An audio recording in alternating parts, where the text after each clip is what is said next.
Greetings, I'm your host, Jason Miles, and welcome to another episode of This is Revolution Podcast. So glad to have you guys with us live, and of course, happy to have the people that will be checking this out later on the rewatch, and of course, on the audio-only formats. Before we start, if you're new to the channel, please hit like, please hit subscribe. So many of you, we found, have not hit the subscribe button, and Tucson informed me today that we're like 7 subscribers away from 15,000. So I think that's some sort of good milestone that helps us appear in more algorithms. So if you like what we do here and you want to support the show, the easiest thing to do, it's very passive. Just hit the subscribe button. Hit the notification bell so you're alerted whenever we go live, because we're constantly doing new shows like this, my continued gentrification of White Guy Wednesday. Taking it over. Where am I taking it back? As always, thank you to all the subscribers on YouTube and Twitch and the audio-only podcast formats that you find us on. Also, keep in mind, if you listen to the show on Apple Podcasts, there is a subscribe feature now that Apple has that allows you guys to hear the Champagne Room. Of course, thank you to the patrons. Collectively, you are all the fuel in the engine that keeps TIR moving along. If you're enjoying what we do here and want access to those post-show Champagne Rooms, there's only one way: become a patron for as little as $3 a month or $30 for the year. You can have access to the Champagne Room, be part of the live virtual audience for the Pascal Robert hosted Mau Mau Hour, which just ended. For those of you that are patrons, welcome. We're watching the Pascal Robert heated discussion with Dr. Paul McComb, Kali Akuno, and Pascal Robert on the usefulness of multipolarity. Is there usefulness? Also, you can join us for movie night when you're a patron. Can all be yours. The Champagne Room last night was one for the ages, as they say. Someone even said, as we were ending the show, maybe you guys should erase this one because this is pretty close to cancellation. And we were kind of laughing about it for a while after the show. And then Pascal called me today, and I told them that YouTube had pulled the show. And one of the best comments I've ever gotten, I'm not going to say who it is, but I have to read this comment to you guys because I thought it was so apropos of what we do in the Champagne Room. At first, I was like, fucking YouTube snowflake bullshit, pulling episodes at the drop of a hat. Then I watched it. Obviously, I think that pulling videos is bullshit, but I can't say I am surprised. Don't get me wrong, I think this shit is funny as hell, but all the boxes on the no-no list were getting checked. I mean, the chat alone. Kamala claps harder than Israeli rockets, damn. I didn't even see someone said that in the chat.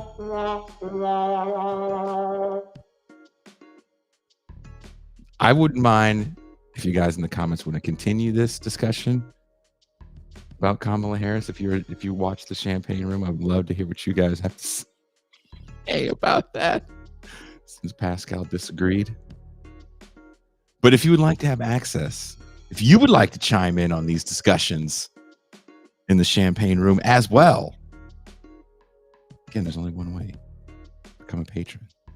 Also, tickets are still available for the live book launch meet and greet event in the San Francisco Bay Area, November 18th. I'll be joined with a lot of my heavy metal and punk rock friends. I'll be joined with Chris Contos, original drummer of Machine Head. He's now in Forbidden. He was in Attitude Adjustment. Jesus, the Boneless Ones. Rick Hunolt from Exodus, the original guitar player of Exodus. Of course, good friend Craig LaCicero, who founding member of Forbidden, still in Forbidden, was in the movie Death. So it's going to be a lot of fun storytelling. These guys have, endless fun stories. We're definitely going to have a panel discussion and a Q&A afterwards. So Get your tickets wherever you're watching or listening to the show. There are links in the description. Now, to the topic at hand. And I do want to say this is probably going to be a bit of a heavy conversation, and we're going to be talking about drugs in America. And I know a lot of people are affected by drug use. Me personally, it has affected my life. Not my own personal use, but family. I grew up around it, so I have a certain relationship to them. Our guest today has written a book discussing the history of drug use and of the prohibition of drug use in this country, asking the question, why does a rich nation that harbors such a small percentage of the global population produce such a large amount of drug use? How do we attempt to address it? Ben Fong opens his book, Quick Fixes, with this quote: American drug use today is truly world historical. At 4% of the Earth's population, Americans consume 80% of its opioids, including 99% of its hydrocodone and 83% of its attention deficit hyperactivity disorder medications. You guys may know that as ADHD. 1 in 3 Americans suffers from anxiety, depression, or both. Globally, that number is about 1 in 20, and 1 in 6 is on psychiatric medication. The $500 billion per year we spend on pharmaceuticals is complemented by another $150 billion per year on illegal drugs. I'm assuming that number is like kind of guessed, right? No one's sitting there taking a tally on the street corner. If so, want to know what that guy's job is like. By any measure, we are a uniquely drugged society. When the sun sets on the land of the free, the owl of Minerva will simply fall off its branch in an intoxicated haze. Oof. Benjamin Fong is honors faculty fellow at Barrett, the Honors College, and associate director of the Center for Work and Democracy at Arizona State University. He's a Sun Devil. He is the author of Death and Mastery, Psychoanalytic Drive Theory, and the Subject of Late Capitalism, and co-editor with Craig Calhoun of the Green New Deal and the Future of Work. His other work can be found in Jacobin Catalyst, the New York Times, and Damage Magazine, amongst other places. I discovered Ben's work having lunch with Catherine Liu. She goes, you need to have Ben Fong on your show. He wrote this great book. And then, no BS, right after I get back from hanging out with Catherine, Ben Fong, I think he did an event with good friend Cedric Johnson. So those are 2 solid references. And I definitely recommend this book. If you like Cedric's work, Ben is a deep diver like that. If you're a fan of people like Mike Davis that really get into the weeds, that's the kind of work that Ben does. So I really appreciate that. So please welcome our guest, Professor Ben Fong.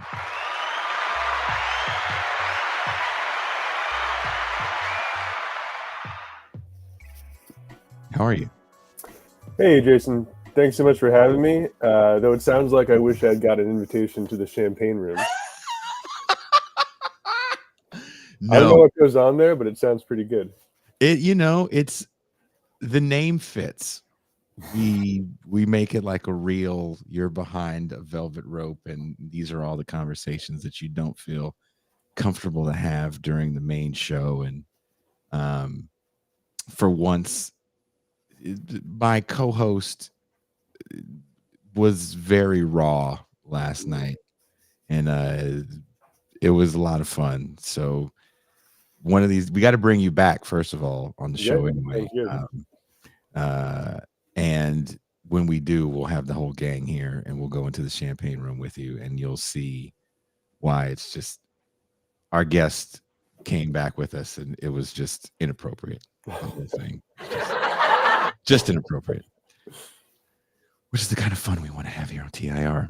I guess I have to ask the big question first. We spend billions fighting a war on drugs, attempting to rehabilitate people addicted to drugs. But these battles seem all for naught. We mentioned on the show last night, while reflecting on the Bush Jr. years, that his second term in office was a moment where many people are starting to see and call out the failures of the decades-long drug war. I think, no, I guess that's the first Obama term when Michelle Alexander writes The New Jim Crow, which really gets people. But that terminology was used before that book was written. Fundamentally, what are we missing when we try to diagnose the issues with our drug consumption, in your opinion?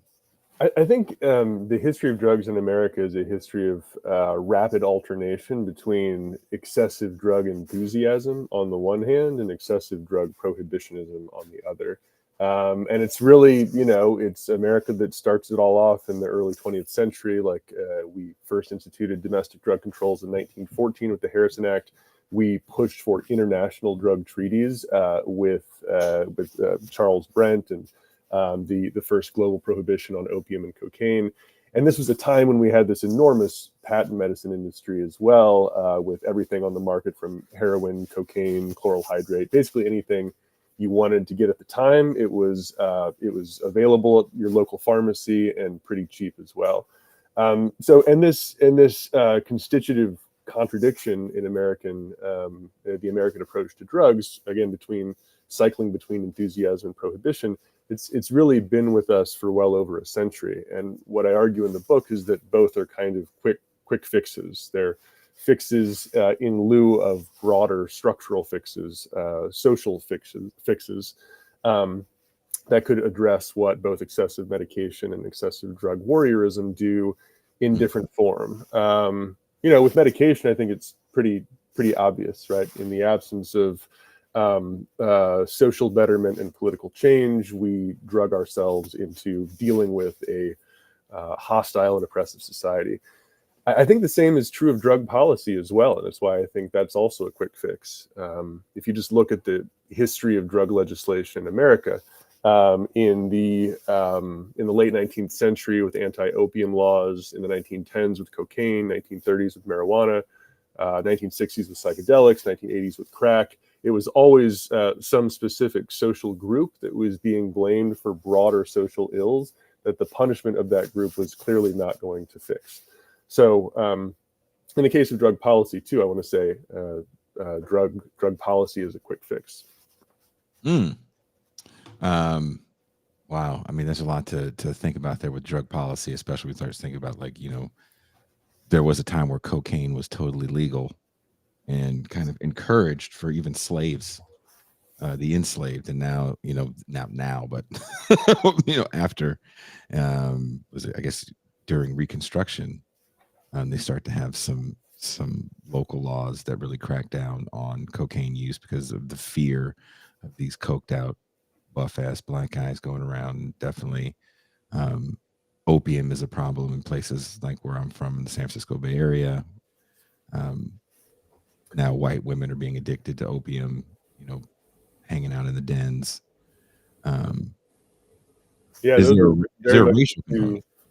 Yeah, I mean, absolutely. And that is the one sort of red thread running through all of this. Again, all those episodes that I mentioned, late 19th century, it's Chinese immigrants, the so-called yellow peril, and smoking opium.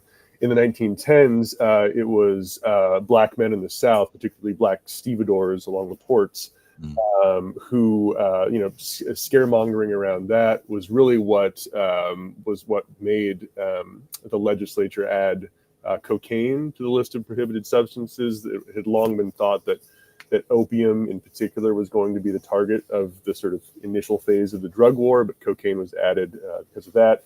In the 1930s, it was fears around Mexican migration.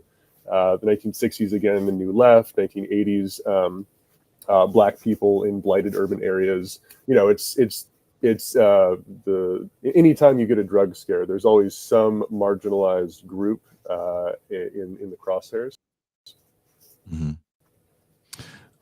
You discussed temperance in your book. Why did this movement catch on to the point we had a constitutional amendment to outlaw the consumption of alcohol, something we now see as a foolish act? Why do you think none of the movements to do the opposite, to legalize drugs, have been as effective? Is temperance just a historical moment? Is it simply the amount of money that we invest in incarceration and treatment. Yeah, I mean, it should be a fairly remarkable fact still that the United States prohibited alcohol, a substance that we absolutely love, for a full 13 years. It was a wild experiment, and I think the Temperance cause is actually a pretty clear iteration of the book's basic thesis that when we are, excessive moments of drug prohibitionism, they're moral responses to problems of capitalism that we're not dealing with by political means. So, the Temperance cause was about many things. It was about evangelical spirit. It was about a certain middle class status anxiety. It was certainly about wanting to punish immigrant Catholic men in large cities. And it was about disciplining the workforce. But I think at root, it was about trying to deal with the broad variety of social ills that industrial capitalism had unleashed in the postbellum period. And to do that, you needed some political vehicle. You needed a workers' party, you needed a labor party, you needed a socialist party. And America, because of our particularly brutal capitalist class, we didn't get any of those things. We didn't get a political response to industrial capitalism, and instead we got a very strong moral response in the form of the temperance movement. And I think that's really what gave it its force. Like without that, I don't think we would have had a uniquely successful temperance movement. And in places in Europe, for instance, that got those political vehicles, there were temperance movements. There were much more limited experiments in prohibition, but there was nothing on the scale of the American prohibition experiment. To get to the second part of your question, just about legalization, there have been moments when where it was either a reality or where it was on the table. Late 19th century. Again, we had this enormous patent medicine industry. The 1970s is a really interesting period here because I think 12 states had decriminalized marijuana. Cocaine, people were talking about it like it was about to be legalized as well. The White House drug czar, said it was probably the safest illegal drug around. Harvard and Yale psychiatrists were talking about how cocaine was about as dangerous as potato chips. This was a real moment before. On the cover of Time magazine. On the cover of Newsweek, New York Times. All ran stories about cocaine like it was a fun party accessory, right? Not that it was the social scourge it was made out to be in the 1980s.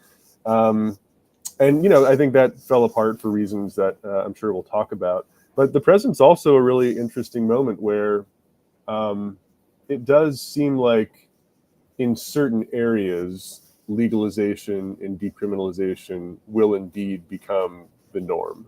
Not everywhere, but there's a lot of, with marijuana, certainly we're in this odd hybrid space. And with psychedelics, I was saying psychedelics as well.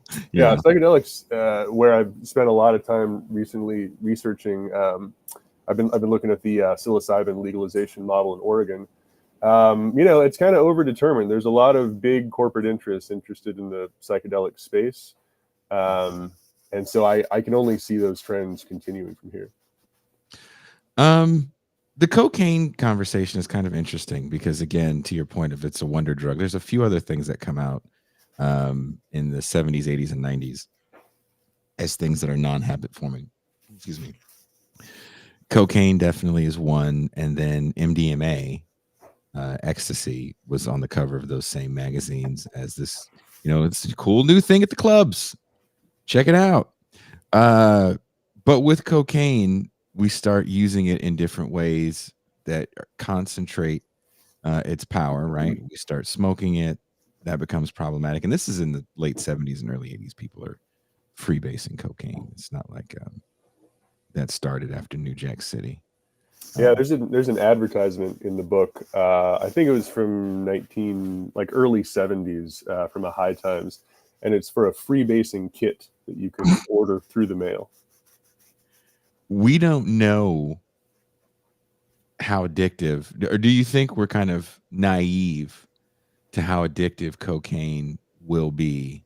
Because so many people that got kind of hooked on the fun of it in the 80s or late 70s, the disco years, let's say, the disco heyday, definitely fall off in the early 80s. Um, you know, let's think Studio 54 is maybe the highlight of cocaine in American pop culture for a reference. But then seeing how that fell off so hard as well, so many people kind of succumbing to their addictions. Um, can we ever look to legalize drugs like cocaine?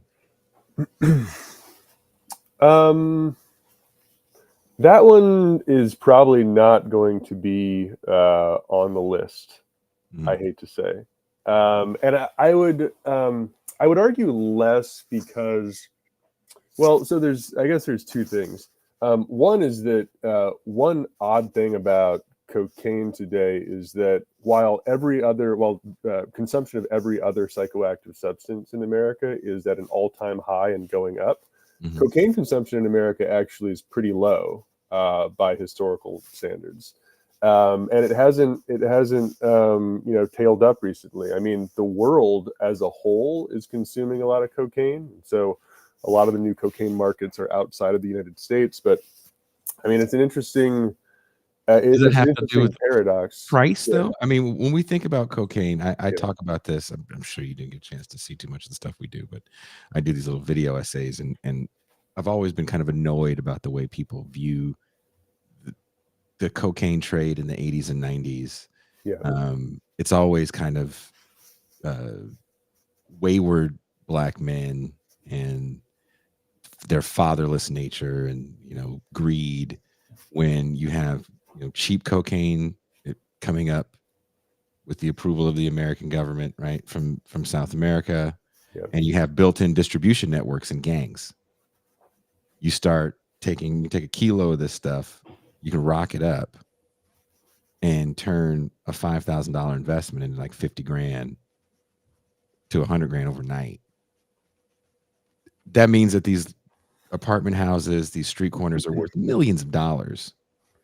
So of course you're going to have violence.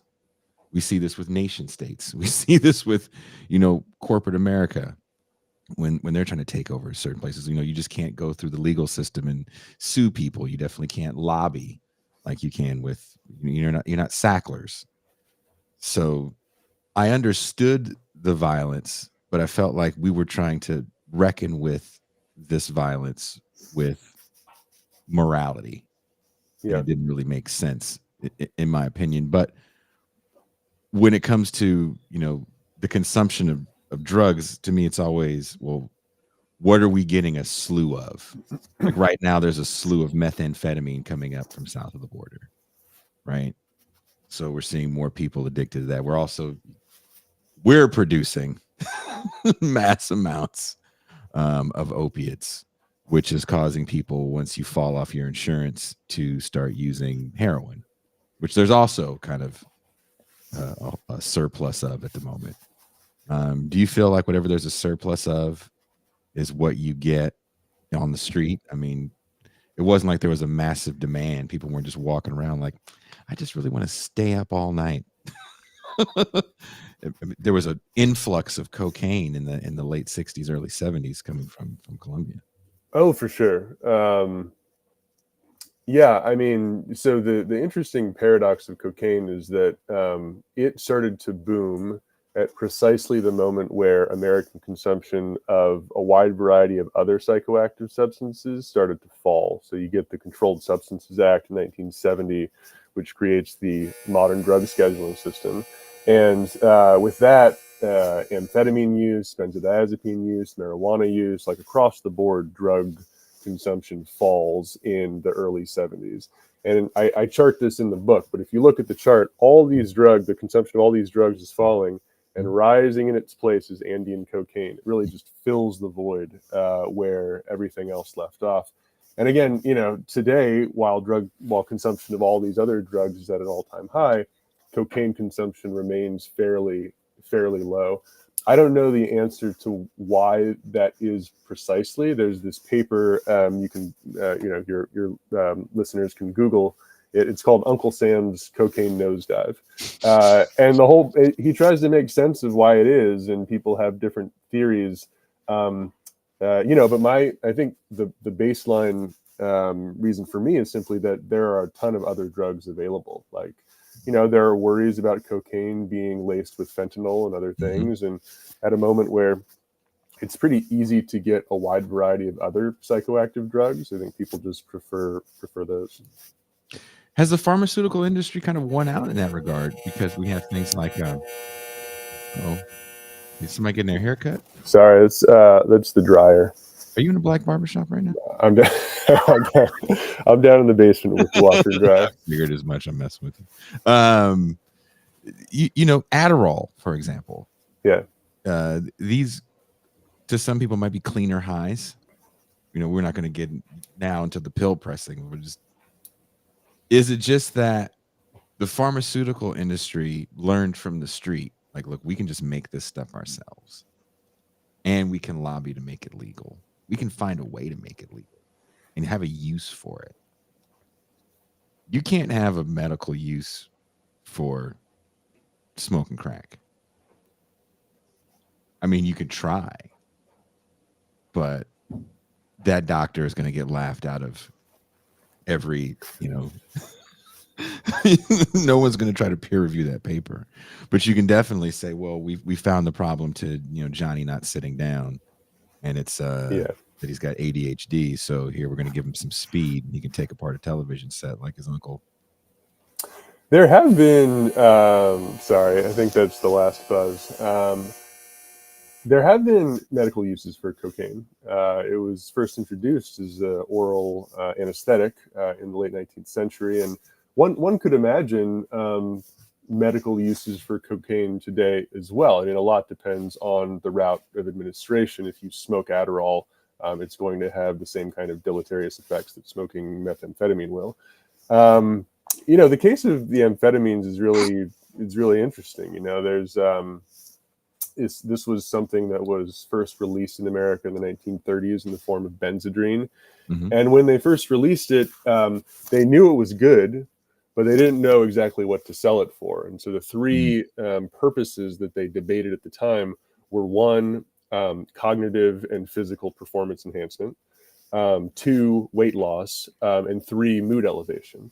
And they eventually went with the latter at first with Benzedrine, but they knew it kind of did all three things. And throughout amphetamine's history, it's been used to all three purposes. And, if you just think about the basics of the American dream, a drug that makes you smart, peppy, and thin, it's a pretty good drug to have at your side.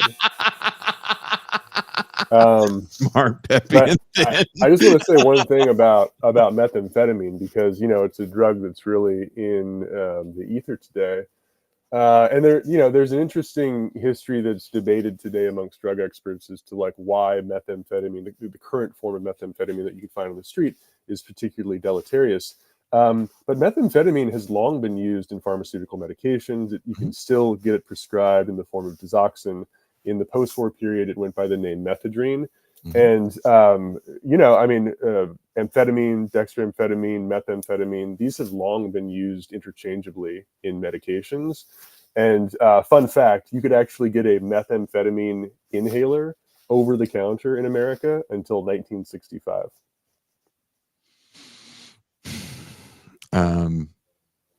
I have no words for the methamphetamine.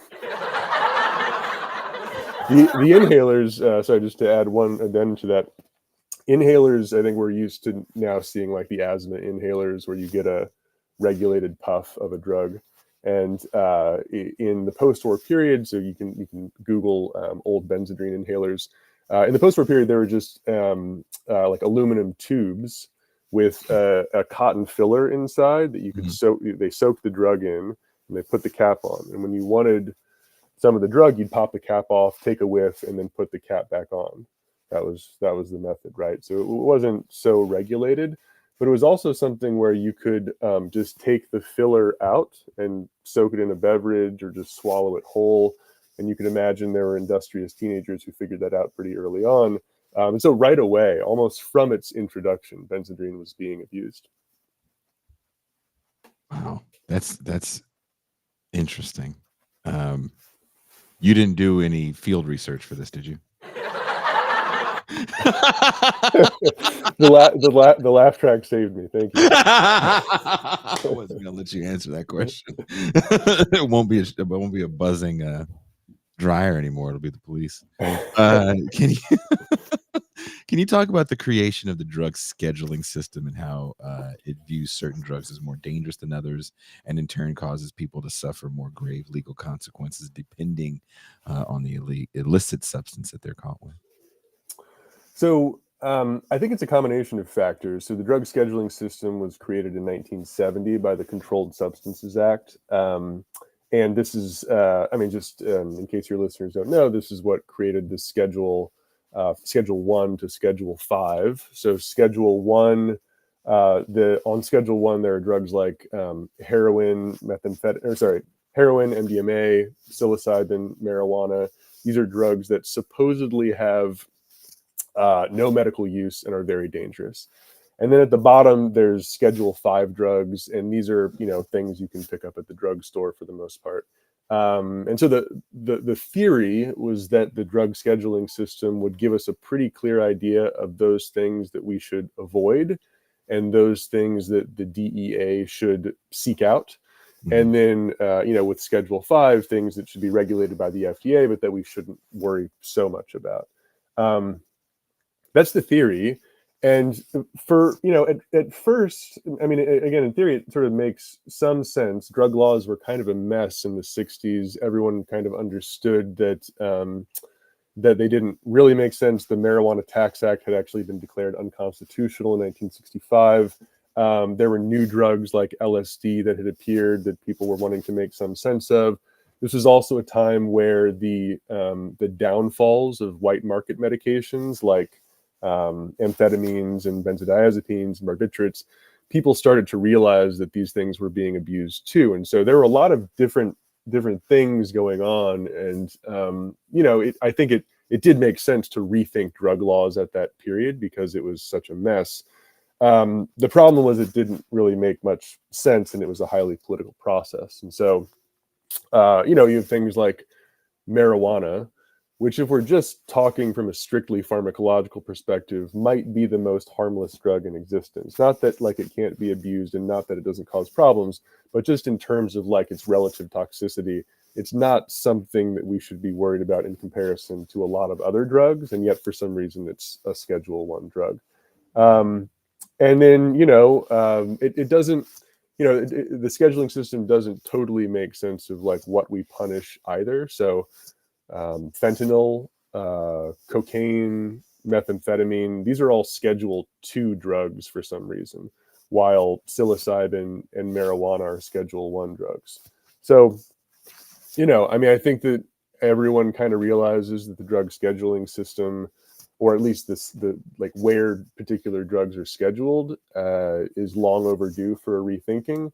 And this is, somewhat astonishingly, this is something that could be changed by executive order. So anytime Joe Biden could sit down and with the stroke of a pen, deschedule marijuana, deschedule psilocybin.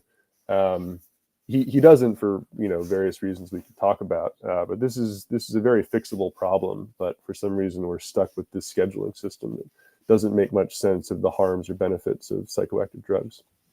Why doesn't he? Why don't we see Biden? Politicians in general? Before Yeah. Joe Biden, there was Donald Trump. Before Donald Trump, there was Barack Obama, and so forth. So, Bush Jr. and Bill Clinton supposedly used cocaine. Barack Obama allegedly used it. These guys all became president. Yeah. Why are they not changing the scheduling on something as non-habit forming as marijuana? But we're seeing it being legalized kind of across the board in states. What's the deal with changing the scheduling? Yeah, I mean, it's a good question. One feature of it is just that marijuana is a low priority voting issue. So if you're just sort of making Democratic Party calculations, not moving on the issue or moving on the issue doesn't really make much of a difference either way. And so in those kinds of situations, just letting the status quo be, I think that's part of it. I think Biden in particular is a genuine drug warrior. I mean, he co-authored the 1984 Comprehensive Crime Bill with Strom Thurmond. That's in his history. And when they fired those staffers, those White House staffers, for admitting that they used marijuana, I don't think that was just an accident. I think that was part of Biden's whole thing. I think he thinks of himself still as a drug warrior. Um, more broadly, though, I think that the particular issue of marijuana is interesting, and I'd have to do more of a deep dive to say for sure. Mhm. But we're at a moment where it seems like the psychedelics thing is about to take off, and with psilocybin, LSD, and MDMA all Schedule One, that's a big problem for the psychedelics industry. There's a lot of Where's ketamine at? Because there's now ketamine treatments that people are getting to deal with severe trauma. I actually used to yeah. date a woman whose son was going through that, and she said that he was seeing, amazing results with ketamine treatment. No, These are ketamine's all interesting. Yeah. supervised. Yeah, I mean, I think it's Schedule 2 or 3, but yeah, ketamine's been FDA approved for some time now, and it's kind of, with ketamine in particular, it's kind of interesting because right now there are therapists and psychedelic facilitators across the country who are training to use drugs that are still in the eyes of the federal government very dangerous and have no medical application, right? Mhm. And so in the absence of being able to actually do psilocybin facilitation or LSD facilitation, they're all using ketamine as a replacement. And, I mean, ketamine is a very different experience than LSD or MDMA or psilocybin. These are all different kinds of experiences. And it's very curious that ketamine is taking the place. It's almost like the gateway drug for these other kinds of psychedelic facilitation. Um, but just real quickly on the descheduling issue. So um, with marijuana, I think that this poses a particular political problem. With psilocybin, there's just not a lot of people in prison for psilocybin possession. Mhm. There's still a lot of people in for marijuana possession.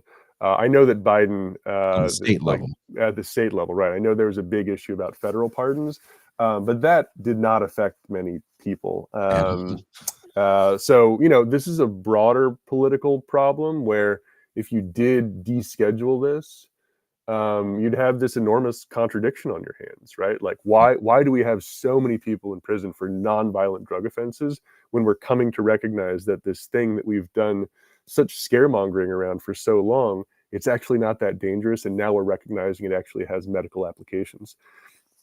That's a moment that I think it's a kind of political contradiction that I don't think Biden wants to deal with. With psilocybin, because there aren't as many people in prison for the possession of it, and because there's so many corporate interests really pushing for this psychedelic renaissance to become an enlightenment, um, I think that actually has a greater chance of being descheduled than marijuana. Another thing, I forgot to write this question down before I sent it to you. I don't know if you even got into this in your book. I hear a lot of people talk about, especially in the world in which we exist in here on left media, there's always a bevy of conversations around things like puberty blockers, right? Um, and not that many kids are really taking them. But you know what kids are taking more than that? Is steroids. Hmm. Why don't we talk more about young people using steroids? Because we still don't know fully the effects of how this is going to harm young bodies. And I'm talking people as young as 13, 14 years old that don't need it, right?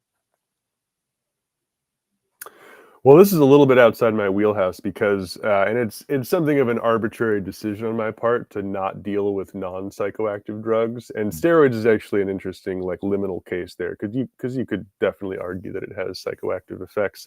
But no, I wanted to focus on the psychoactive drugs in particular. If I were to extend the book even further, I would definitely have a chapter on non-psychoactive drugs, because some of the best sellers are things like, cholesterol medication and arthritis medication and whatnot.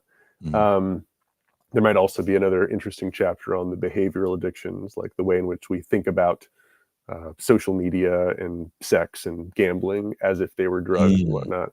But I can speak to the question of, like, children and drugs more broadly. And I think that like, I've taught a class at Arizona State University for many years now about the sociology and history of drugs. And one thing that I'm always, somewhat shocked by is that most of the class has had some experience being on psychiatric medications from a very young age as well. Drugs that sometimes I've never heard of being prescribed for things that then result in cascading drug treatment, so that they end up being on multiple medications by the time they're a teenager. This is a uniquely pharmacologically charged generation that's growing up right now, and that steroids would be part of the mix. I'm not so surprised by. They're used to taking pills for a wide variety of things. It's fascinating to me because I don't see anyone wanting to talk about it for whatever reason, and it's a legitimate problem. And I think it all plays into kind of a weird moment that we're in right now. I agree with you that a younger generation is a lot more medicated. I'm 46. I assume you're somewhere in that age range. 41. Okay. We didn't have, I can't remember anyone having ADHD in my school, and I went to school with a lot of white kids. But that laugh track saved you a lot. but seriously, I can't remember too many people taking medication for things, or bipolar disorder, depression. And I'm not saying one generation is better than another. It's just an observation. But the acceptance of performance enhancing drugs, right? Because there's a lot. Cocaine, Adderall is a performance enhancing drug. Yeah, absolutely. Right? Mood stabilizers, if you're in the orchestra, is a performance enhancing drug. So the acceptance of steroids, and then the social acceptance after your body changes, has blown me away. What I've seen on the internet, I'm talking kids as young as like 14 years old that can't bench press 135 pounds, which is okay, right? You're a child. You're not supposed to do crazy bench press numbers. And they felt bad about it, and they're like, I did a cycle of trend, and it was so easy for them to obtain. Also, younger people taking things like, we don't talk about this either, younger people taking things like Viagra in their teenage years. Should we be looking at this as a problem, or should we just be looking at this as the new norm? I think it's definitely a new norm, and I don't want to get too generational, because it very easily just turns into, or it appears like it's just an older guy complaining about the younger generation. But I do think that there are different norms at play. One interesting thing I think is that there was a kind of romance to the illicit when I was growing up, right? That, like, drugs were something officially dangerous. I went through the DARE program, like a lot of people, and so all of these scare tactics were sort of like seared into my brain from a young age. And so, when I got to adolescence, and it began to be just something that was around, there was something scary about it, but there was something exciting as well, right? That kind of attitude, I just don't think exists for young people today. Like that there's not that kind of worry, that the sort of like dangerousness of the illicit, simply because drugs are everywhere. Drugs are just like a feature of their reality in a way. And so in place of that, sort of simultaneous like romance and danger, there's just kind of a widespread ambivalence, right? There's some understanding that we're preyed on by pharmaceutical companies in this really insidious way, but at the same time, we understand that with drugs we can self-optimize in a way that's very desirable. And I think that gives rise to just a lot of like, I mean, ambivalence is the best word I can describe it. It's not exactly, there's a great appreciation for what drugs do, but also just some ickiness around their pervasiveness. And in that sense, it's very different. They're very different drug attitudes from when I grew up. I mean, when I was 16, if someone told me there was a pill I could take to have a 4-hour erection, I would have been all about it. And there's pills for everything, like cognitive enhancement, physical enhancement, a wide variety of things that actually work pretty well sometimes. I mean, if we're trying to be if there's these strong imperatives to be our best selves, social media ready selves, there's a sick kind of rationality to it. Yeah. So, again, I hate to be an old man yelling at trains, but God damn it, those trains. Can we put some of this blame on the growth of social media and the way how pervasive it is in our lives? Yeah, I mean, also another thing that really comes up a lot in my class on drugs, like I'm alerted to these trends by my students. Like I haven't seen them myself, but it does seem like there's new forms of advertising that work in somewhat insidious ways on social media. Like even I got sucked into this YouTube video about how anti-vaping ads actually are strangely make vaping seem appealing. Yeah, I mean, it's a sort of wild west of advertising, and you combine that with new kinds of like telemed models, and it becomes very easy to access a wide range of drugs. We're in the midst, we're the sort of tail end of an amphetamine shortage in America. For a long time, it was this past year, it was pretty difficult to fulfill Ritalin and Adderall prescriptions. And it's generally recognized now that was because of all of these telemed startups that came up during COVID. So, they made it very easy to access amphetamines. You just meet with someone online for 10 minutes and they'd send the pills by the mail. And quickly that ran up against DEA quotas for amphetamine production. So thus we get the amphetamine shortage. Well, I mean, they were advertising all over social media at the time. So it was, it was a very tight industry. From social media to these telemed startups, you could see drug advertisements and then use the same device to get those drugs within 10 minutes or so. Fascinating. I mean, I live in Mexico, so you can just get whatever you want over the counter. So it's a very, very different place. Yeah. And not always illicit things. You can get penicillin over the counter, and my daughter has eczema. When she came here, she got her eczema medicine. She was able to get it over the counter. So there's definitely benefits, I think, to being here. You write in your book, to point to the post-war period and the present one as times when drug use was normalized, can thus only be something of a cruel joke. Post-war polydrug use reflected a fundamental belief, however coerced and driven by an underlying anxiety, that America was worth it. Today, it paints a portrait of the country as a giant palliative care unit. Oof. What did you mean by that? So, one way of portraying the thesis of the book is to say that drug consumption trends closely align with things going on in society, and not exactly that, it's a misery index for capitalist subjects, but that we can see our stresses, anxieties, etc., in different forms of drug use. And a big challenge to this thesis is simply that the post-war era, this was one, this was a time of fabulous polydrug use. This was the high point of cigarette and coffee consumption. Amphetamines, benzodiazepines, barbiturates, these were all fully normalized drugs to take, sort of like adult candy of the period.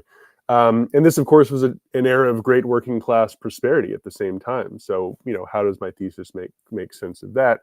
If we're taking drugs when we're doing well and we're taking drugs when we're doing bad, like what gives? Like, how do you make sense of that? And I think the thesis still works, but just in different ways. So, in the post-war era, there was great affluence. But we have to understand like where that affluence came from for a lot of people. So, you get this great working class upsurge in the 1930s and its institutionalization by the Congress of Industrial Organizations. And all of a sudden, these industries that had long been lacking unions, all of a sudden they become 100% organized, and working class wages and security are at a height that they hadn't been known before, and we haven't seen them since in that way. But this age of prosperity for the working class, it was sort of built on, in a lot of ways, breaking the back of left-wing trade unionism, and really giving over prerogative to management. And so the period was affluent, certainly, but it was an affluence that was bought at the cost of control. I mean, you got the high wages, but you didn't get control over the line. And so in that kind of society, you naturally want to participate in the affluence, but that means adapting to this huge mechanical monster that you go to every day for work. It means adapting to an isolating domestic cell. It wasn't a wonderful society always to be in, but it was materially well off, and it made sense to use whatever means you had available to you to adapt to the present moment. So that's sort of how I make sense of the post-war period. Today, obviously, there's none of that working class prosperity or security. But I would argue that the stressors are different. The moment is different. We've been through the acute phase of the war on drugs and are out the other side. And in a lot of ways, neoliberal society is breaking down. And I think that for that reason, we have a whole range of drugs to help us cope with it. But again, so, according to the quote you read, whereas drugs were used to adapt to a prosperous society in the post-war era, today they're used to cope with a failing society. Fellow Jacobin columnist Paul Prescott commented in the chat, so we can thank CIO for drugs. Wow, unions are great. It's not. They did a lot of good things. I would say that I didn't want to be too callous in depicting the CIO moment. The CIO was a breakthrough. I think that it's easy to say that they channeled and bottled and constrained working class energy, but they solved a lot of organizing problems. They solved them very quickly. So a lot here depends on how you saw this moment. Like if you see 1937 as this great moment, this great revolutionary moment that the key CIO leaders bottled for their own ends, then it plays a constraining function. If you think that was the best they could do in 1937, which is the side I'm more on, then it was a great accomplishment. But again, they didn't do much to challenge management prerogative. And in that kind of situation, you've got the high wages, but you have no control at work, and so you want to adapt. And it just so happens that amphetamines, benzodiazepines, barbiturates, like in various combinations, these really help you do so. And we can't forget cocaine. Well, cocaine was actually not that known until the 60s. I mean, it's from roughly 1930 until the mid 60s and really blowing up in the 70s. Cocaine wasn't so much a drug that was known in America. And I would say part of the reason that people adopted it so readily is that they had forgotten the entire discourse about cocaine in the late 19th century, early 20th century, that there were real fears about what was called cocanism at the time. And then because cocaine had basically dropped from American consciousness for 3 decades, when it reappeared in the 60s, people were like, this is great. I haven't heard of this, but this is great. And so, that lag in cultural memory, I think, partially explains the real enthusiasm for cocaine. What do you mean Freud's nose cavity was destroyed by this? I'll Oh do yeah, a little less. Freud was a avid user of cocaine. He wrote this paper early in his career. I think it's called just About Cocaine or something like that. And he invested a lot in it. He was taking it for a long time, not in heroic doses, but he introduced it to a bunch of his friends that did begin abusing it eventually. But surprise, surprise, Freud was introduced to cocaine by an American pharmaceutical company. So once again, it comes back to the United States peddling drugs abroad. Sigmund, you need to finish a book, huh? Do I got something for you? It's candy for your nostrils. That's a good 19th century drug peddler voice. Again, there's a lot of characters we do on this show, and that's probably the safest one. You'll have to come back and meet Pog Chaser MLK. Oh,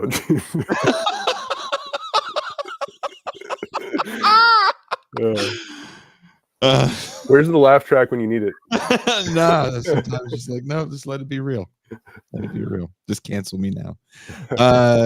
In the 80s and 90s, crack cocaine was thought to be a plague in our society, and the people selling and using it had to be locked up for long periods of time. We saw the problem as dysfunctional people and greed, simply. The violence that stemmed from the drug trade during this time was thought to be a surplus population of fatherless brown men. Incarceration was the solution. Drug cartels in South America and street gangs in the States. We now have multinational pharmaceutical corporations creating the demand and supplying. In the case of opioids, and the country as a whole is addicted. Locking up sacklers isn't on the menu in the U.S.'s quest for vengeance. Why is it that we see the opioid crisis as a moral failing of people? And maybe some see it as greed if you blame the Sackler family directly, but many don't see it as a simple function of the capitalist system in which we live. There's more to gain financially in creating the disease than curing one, it seems. You talk a little bit about this in your book. Yeah. Actually, you talk a lot about it in your book. So just on the difference between the crack episode of the 1980s and the opioid epidemic today, I think it's undeniable that just the different populations affected played a huge role in the differing responses, certainly. Crack was and still is described as an epidemic, but that's a misnomer. It wasn't an epidemic at all. It was, an epidemic. It affects people indiscriminately, regardless of where they are. And this was, the crack scare was overwhelmingly a problem concentrated in poor Black urban areas, right? The very geographic concentration, in fact, is part of what fueled arrests. There's this great documentary by Eugene Jarecki called The House I Live In. He basically gets cops on camera admitting that they focus on certain geographic areas because they're sure to get their numbers, right? And so you have this whole incentive structure for policing that's upended by that. With opioids, it's all over the country. And of course, this is a problem of prescription opioids in particular. Like basically since the Harrison Act in 1914, you have this rather artificial barrier between legal, supposedly safe drugs and illegal, supposedly dangerous drugs. And wherever you get problems with the former, they're just not subject to the same scaremongering. And as we've talked about, this divide is often completely irrational. Methamphetamine has long been used in prescription medications. Fentanyl for a long time has been a very effective surgical anesthetic. So these categories we use to understand drugs, they're oftentimes quite arbitrary, but they bear very different political consequences. I guess as one one thing about the Sacklers in particular, I had a really difficult time writing about the Sacklers in the book because they are uniquely evil, for lack of a better word. There's just too many awful quotes that you can pull from and say, "Oh, this family." But at the same time, I think that there's a way in which we can make too much of the Sacklers, to I see agree. them as uniquely evil I and agree. to pardon other pharmaceutical companies. There's this historian named Kathleen Friedel who has this great article called "The Pharma Cartel," and she wants to say, first of all, that if we want to understand what a cartel is, we should not look to cocaine distributors. We should not look to what happened in the 1970s and 80s. We should look to the American pharmaceutical industry. Like, this is a textbook definition of a cartel. And if you look at the way in which the opioid crisis was, unfolded, it was definitely the Sacklers that started it all, and this is why I devote some space in the book to pointing out the unique ways in which they caused things. But at the same time, every pharmaceutical company got in on the action as well, and they made a lot of money off of it. So Purdue Pharma started it, but it was the whole pharmaceutical industry that followed. And we don't typically think about it that way. It's really fun to pick on the Sacklers. They're their evil and perniciousness can be depicted on television in a viewer friendly way. It's really difficult to describe, the pharmaceutical industry as such as evil in the same terms. I think that we lose something in just focusing on the Sacklers. I agree. I mean, I think that's the problem with things like true crime, right? Like it Yeah, views a lot of things as like the evils of certain people, and you can't see the picture as a whole. Like, I don't, again, when we think about crack cocaine in the 80s and 90s, I grew up in a city called Richmond, California, that you're probably not familiar with. Very, very violent city. Still was way worse during the 80s and 90s because industry had left. This was a port city at one point in time, right. with a lot of work, and there was shipbuilding there at one point in time. The Ford factory, there was a shipbuilding factory before that, is now a music venue that no one books, right? Same thing with South Central Los Angeles, where you saw the riots and a lot of the crack cocaine and a lot of the violence.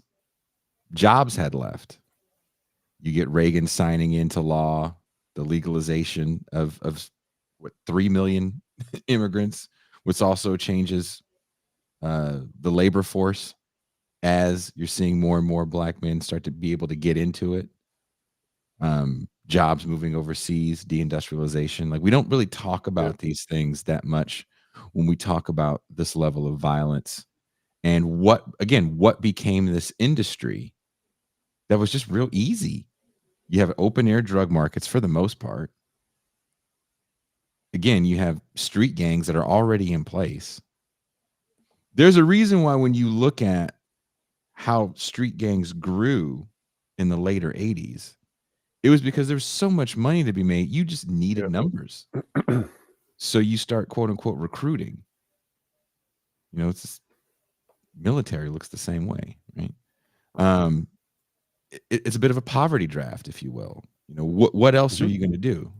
And then you have movies like Boys in the Hood, where to me are just commercials for the '94 crime bill, where the only way to get out is to literally get out or play sports.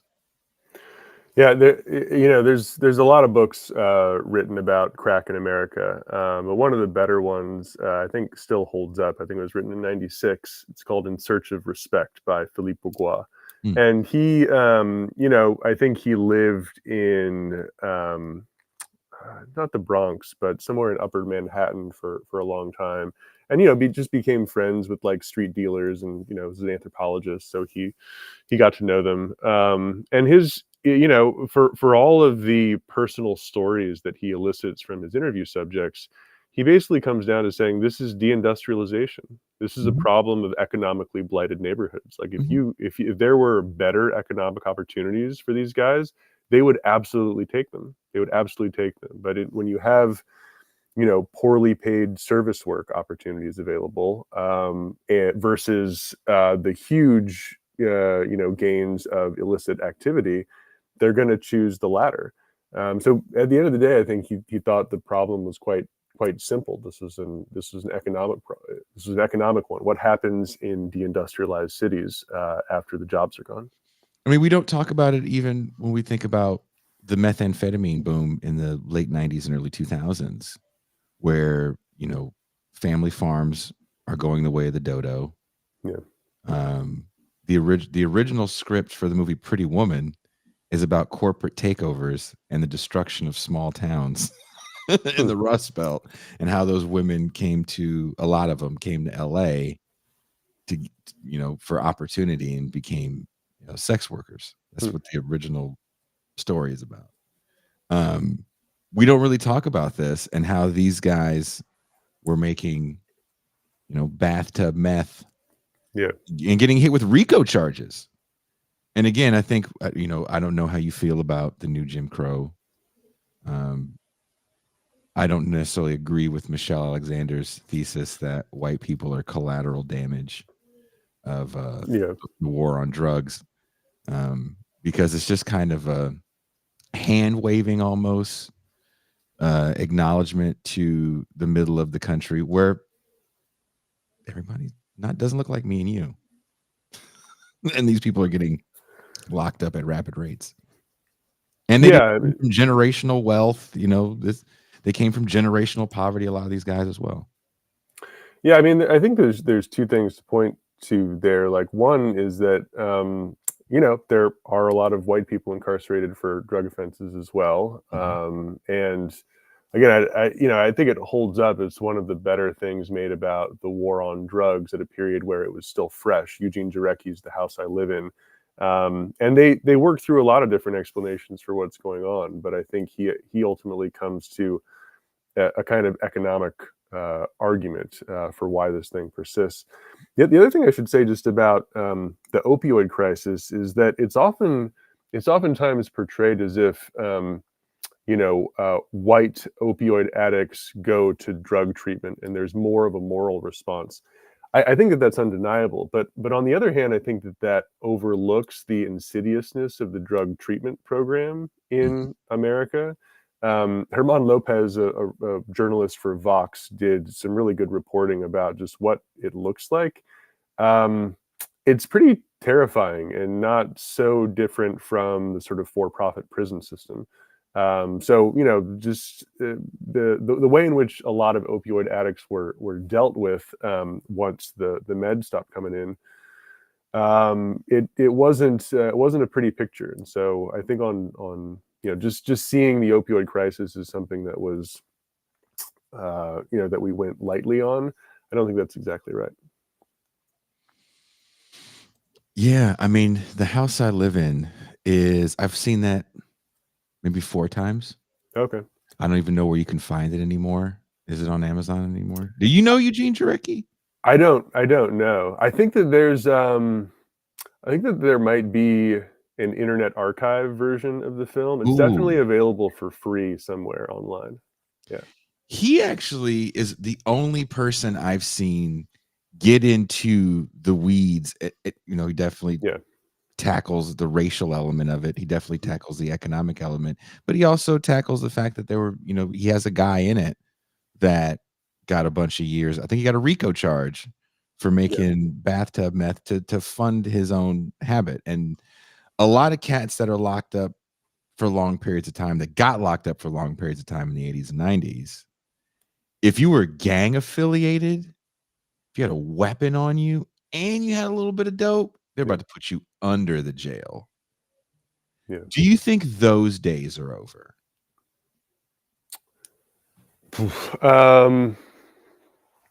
I don't know, in all honesty. I mean, I think that there is broad. So there's the discourse around the war on drugs, and there's the reality of the war on drugs. Mm-hmm. And the sad truth is that the latter continues apace in a lot of ways. It's lost its ideological justification. The left has long been a critic of the war on drugs. Today, you see the same kind of criticisms on the right as well. And in fact, criticism of the illegal drug market has long been a principled position of the libertarian right. They love Mhm. pointing to illegal drug markets as demonstrating the importance of free market capitalism.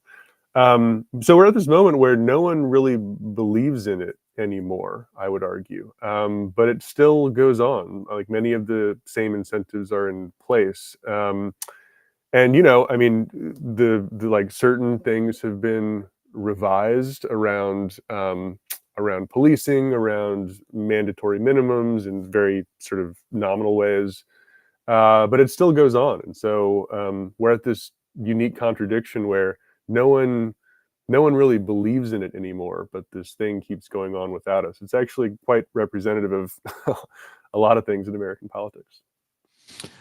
I mean, the propaganda war I'm seeing doesn't seem to be one that is based on gang violence and uh, corner drug selling. A little bit, but it seems to be more about the unhoused, Yeah. their addiction to opioids, dying on the street, a pushback against, I can't even think of the word now, where you give people needles. I can't think of Harm reduction. I'm so Yeah. sorry.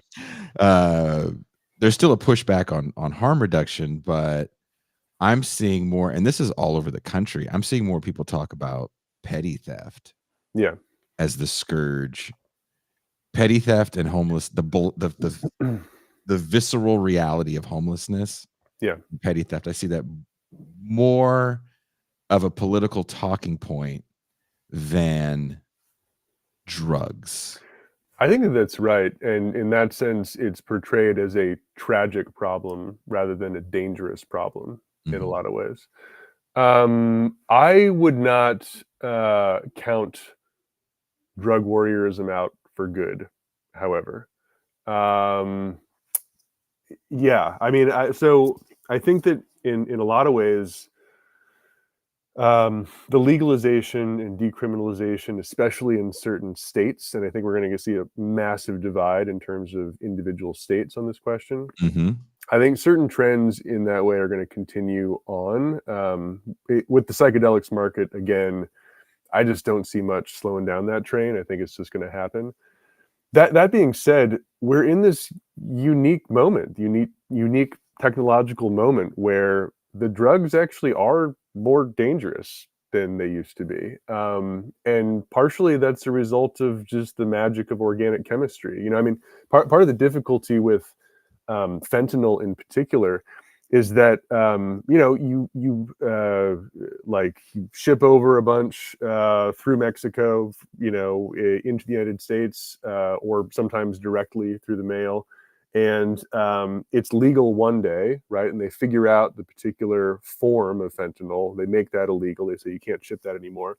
Well, you've got chemists working hard on this. They change like one molecule. It's a completely different drug. You can't call it that anymore. And then all of a sudden, it's made its way back into the United States. This is a game of what the drug journalist Zachary Siegel calls opiate whack-a-mole. You like get one, you label one form of fentanyl illegal, and the next day some new version appears. Um, this is one microcosm of the broader drug scene. I mean, the synthetic market for drugs, it's potentially infinite. The kinds of things that we're going to see in the 21st century blow the stuff we were, smoking and swallowing in the 20th century out of the water.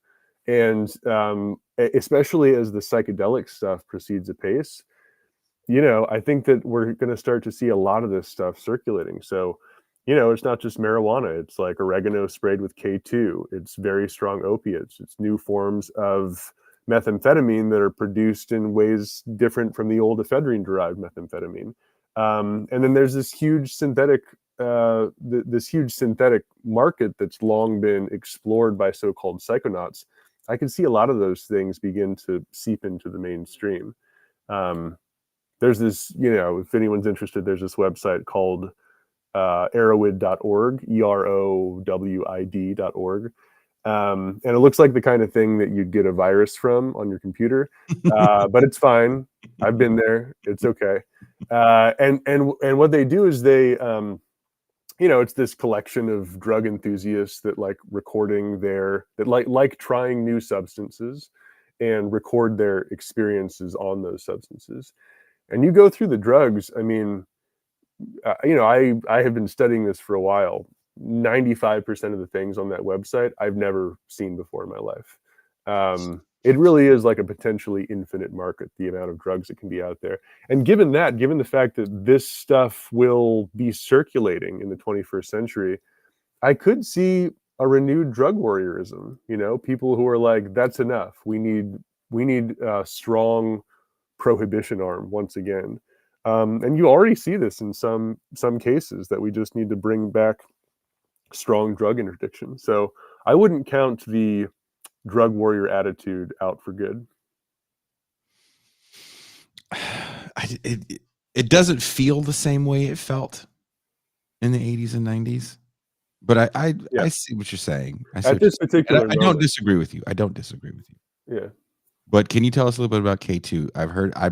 I'm the squarest bear in the room. I did music for years and I still haven't done anything. I'm boring as shit. What is K2? What have you heard about K2?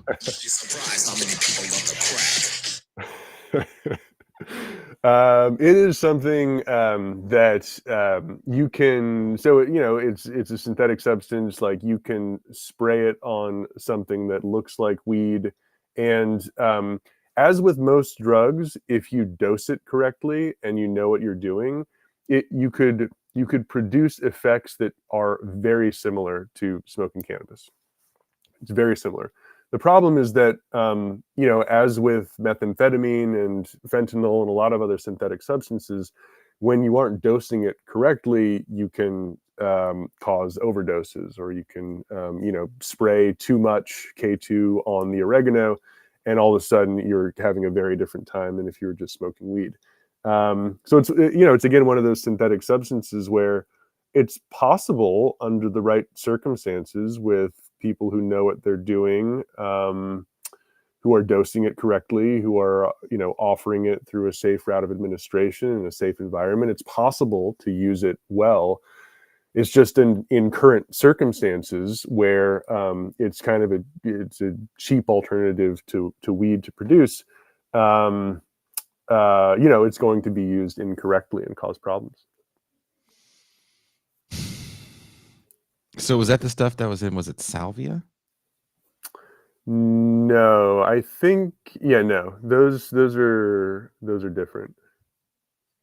Did you ever watch that video of the people smoking? Was it salvia? And one dude just ran through a window. Do you remember those videos back in the day, like the early days of YouTube? I don't, but if you send me some after this, that sounds fun.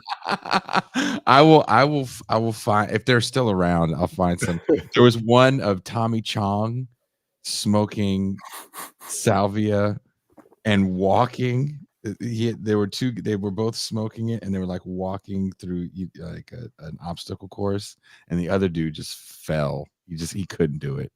And Tommy Chong they definitely looked like he was walking in Narnia, but there were some interesting videos when that stuff came out of people recording themselves getting high with that shit. People do fairly ridiculous things on drugs. It's true. It's true.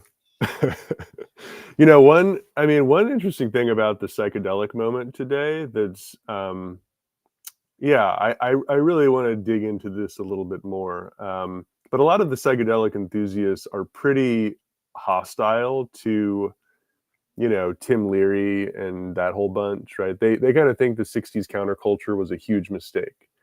And they look back at the psychedelic counterculture, and it's sort of like us watching those videos on YouTube. They're like, that's totally ridiculous. Like, why were they doing it that way? There's a responsible way to use psychedelics, and that means doing it in a fairly curated environment with licensed professionals facilitating the experience. And so the whole psychedelic moment at present, it's very curated. It's very professionalized. Like, they want psychedelics to be used in a responsible way. They don't want any YouTube videos being made of psilocybin trips. They want it being carefully curated in regulated environments. And that's a new that's a really new thing, you know, like, psychedelic moment represented some kind of democratic liberatory impulse for so long. And now it's totally professionalized, and all the key organizations want it to remain so. I mean, those people sound boring as fuck. I had a good friend that his only job was working for the Grateful Dead. He met them during the Ken Kesey acid test, and he left when Jerry Garcia died. He helped build the Wall of Sound. This man tells the best stories about psychedelics. I mean, it sounds like they were getting high and having orgies. So I don't know how they were doing it wrong. It sounds to me like they were doing it right. Yeah, and it's really it's pretty notable. You know, the key figures in the present psychedelic movement, and most of all, Rick Doblin at the Multidisciplinary Association for Psychedelic Studies, they have been on this, you know, for decades now, like pushing the latest research on the treatment of PTSD or depression with MDMA, with LSD, etc. They are very nervous about this thing becoming a mass phenomenon. Like, they don't want psychedelics to be released to the people again, because they thought that, you know, it went very poorly. They thought that this is what invites prohibition, right? It's because of the counterculture that you got the prohibition of LSD in 1965. It's because MDMA was known as a club drug that you got prohibition in 1985 with MDMA. And so they're very careful about this. They want it to be a professionalized experience. They want, you know, Silicon Valley executives microdosing. They're okay with that because they're supposedly responsible people. But for everyone else, they want this to be a highly facilitated experience. These people really sound like they suck. Like, it's okay to say these people suck. Well, I didn't say that. You said that. But they're the ones I mean, at the forefront of the psychedelic it industry. sounds like they're mad they weren't at the orgy. That's how you talk when you don't get invited to the orgy. Like, you guys are doing it wrong. It's like, no, we're all doing it right. Look, you can't sit anywhere near there because we all did it right. There's a paper to be written about the present psychedelic moment, just titled "When You're Not Invited to the Orgy."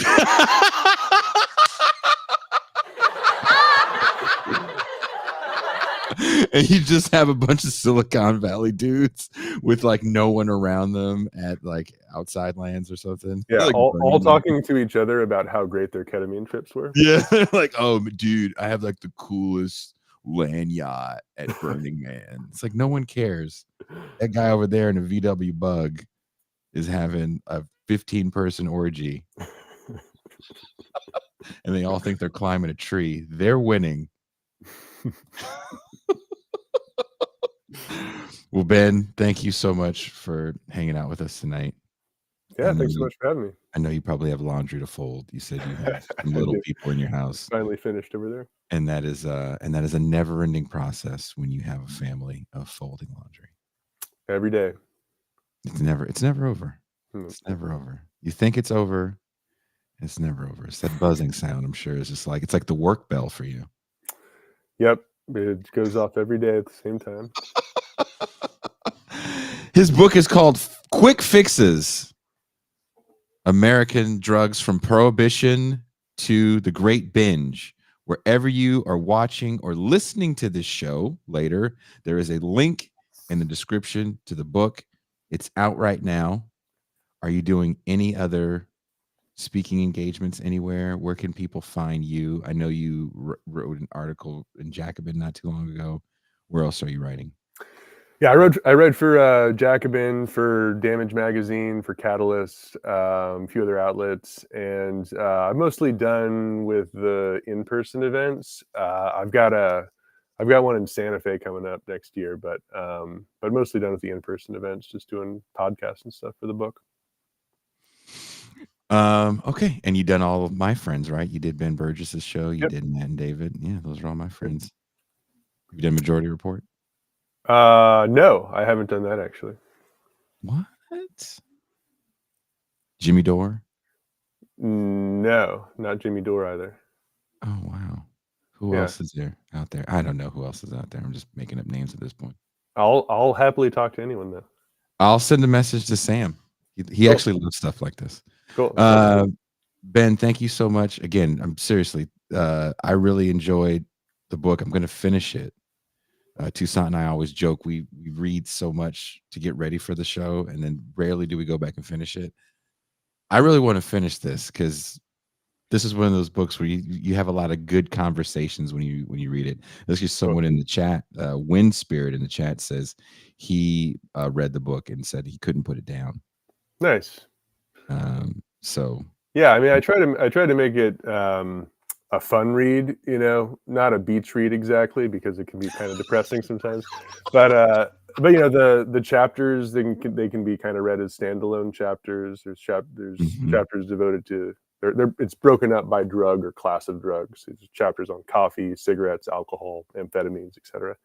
And yeah, no, I try to make it accessible and include lots of pictures as well. If you pick it up, you can find all sorts of pretty wild drug advertisements over the years.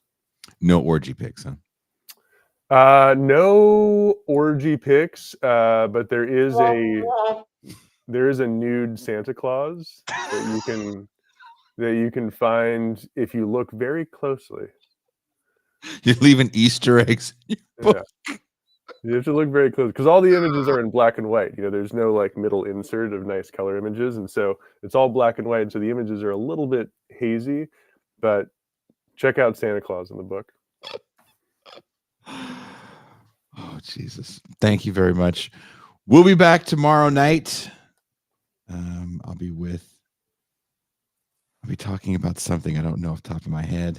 Pascal Robert recorded the Mau Mau Hour live before we went on, and we'll be airing that this Saturday for you people. And on that note, where's it at? We are out.